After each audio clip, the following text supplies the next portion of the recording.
Hi, I'm Sherry and this is Gardening in the North. And today I'm planting my sugar snap peas. And if you haven't grown sugar snap peas in your garden, you have to try it. This is probably my family's favorite thing that I grow. Sugar snap peas have a really thin-skinned pod with beans inside. And if you harvest them when they're young, they are the best. However, there were a couple that got beyond us only because we didn't see them, and they were still very sweet. So when you grow sugar snap peas, you want to make sure that you're providing them a trellis system that they can grow along.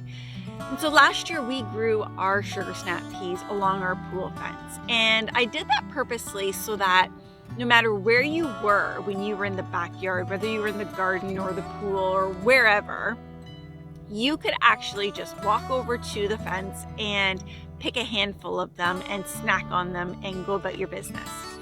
So last year we grew roughly 40 plants, and I grew the super sugar snap pea from Bessie's, and they were our all-time favorite sugar snap pea.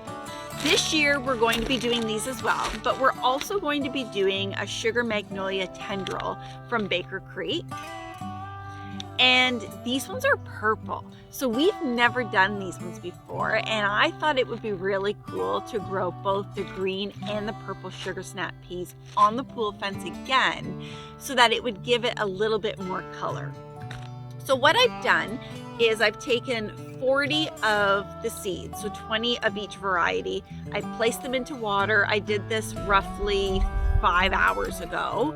And what I'm going to do now is plant these right into my garden. Now, sugar snap peas are frost hardy, but not only can they take the cold, but these did well in the heat last year as well.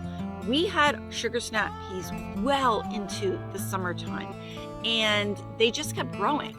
The amazing thing about sugar snap pea plants is that the more you pick, the more they grow. So if you're thinking that you don't want to pick them young because you want them to mature, don't worry about it. Pick them when you want them, and that plant will keep producing. When you stop picking the sugar snap peas off of the plant, that plant thinks that it's done its job and it won't produce anymore. So you want to make sure that you're continuously harvesting off of those plants. The other great thing about the sugar snap pea is that you can plant them close together. You don't need a huge area to plant these. So I'm going to plant them about an inch apart, inch and a half apart, and 40 of them literally will not take up very much space.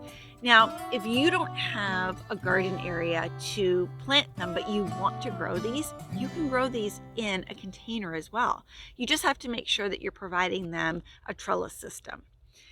Now, let's talk a little bit about what you can eat on this plant. We all know you can eat the sugar snap pea pod because it's amazing, but you can cut or pull off the leaves and throw them in your salad.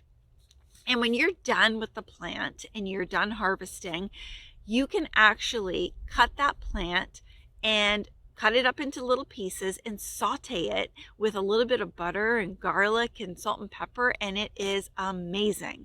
So this plant provides you 100% food.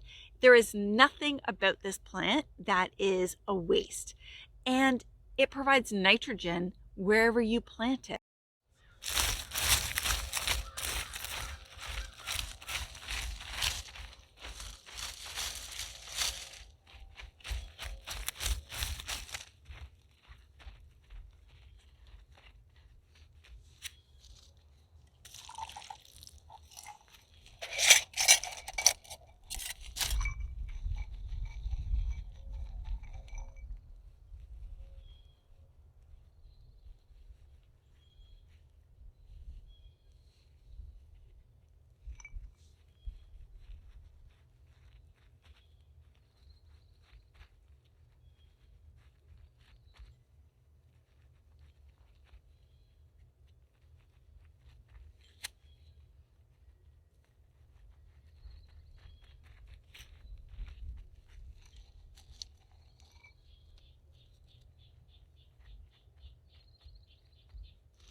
and it's that easy.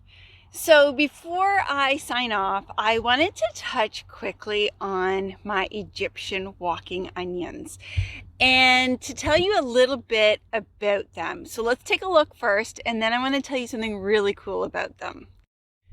So these here are Egyptian walking onions, and they were planted here last year from another onion that I have in another part of my garden. So what happens is these tendrils grow up really nice and tall, and they're green, and they get this really nice flower at the end of it. And that flower actually gets really heavy, and that flower will then tip over and fall down into the soil, and that flower that contains seeds then takes hold and another onion grows.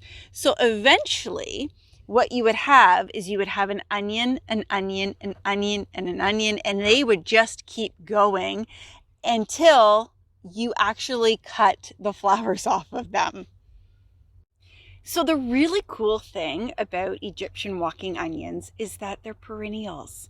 You plant them once and they propagate on their own. They're so cool. So you can cut them. You can cut that green stalk and use it as a green onion. You can throw it in soups. You can actually dehydrate it and make onion powder. Limitless.